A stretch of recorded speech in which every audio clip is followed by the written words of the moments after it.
approved by the legislature, and your administration never intended to bus immigrants from Cuba and Venezuela away from Florida to other states?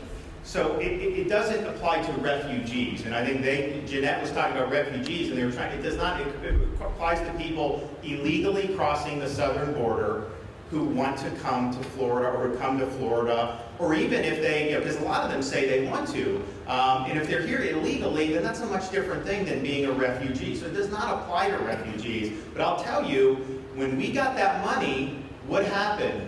Texas decided to get in the game. Texas is busing to New York City. They're busing to D.C. They're busing to Chicago. And guess what? These are sanctuary jurisdictions when it suits them. Now they're upset that this is happening because it creates all kinds. You cannot run society with just having a open border where there's nothing that's being enforced in terms of the law, where you have narcotics like we've never seen before. Why is fentanyl overdose the #1 cause of death for people 18 to 45 now?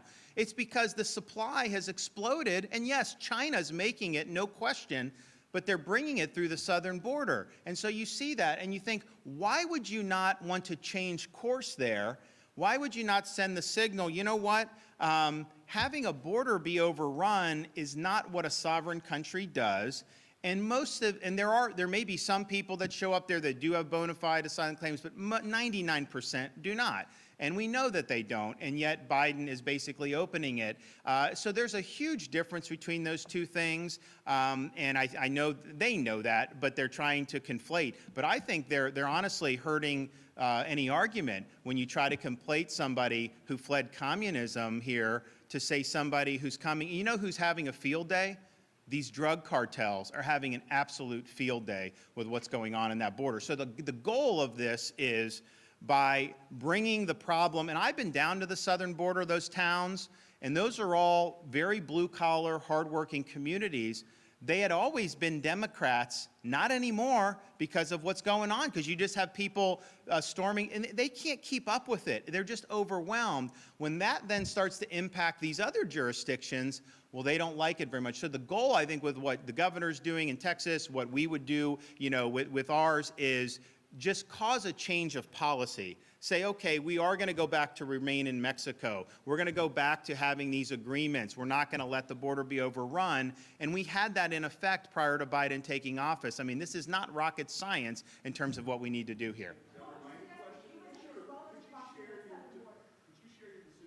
On whether or not to suspend Miami-Dade County Commissioner Joe Martinez after felony arrest, and what role the lieutenant governor might be playing now? We hear that she is pretty active in kind of sorting out what to do there. So we have not, so a lot of people have proposed new candidates for that. I have not had a chance to be kind of briefed on all the potential candidates for that. But obviously, when you have the situation like that, there is going to be a new commissioner, and we understand that. There's a question about whether the person has to live in that district. I think probably. Some people say not. But, as a matter of good governance, it's probably good that that's the case. So we're going to go through all those issues. I am going to get briefed on it this week, and we'll probably have a decision in the not-too-distant future. All right, guys, I got to take off. I got to get back, see the missus. Thank you.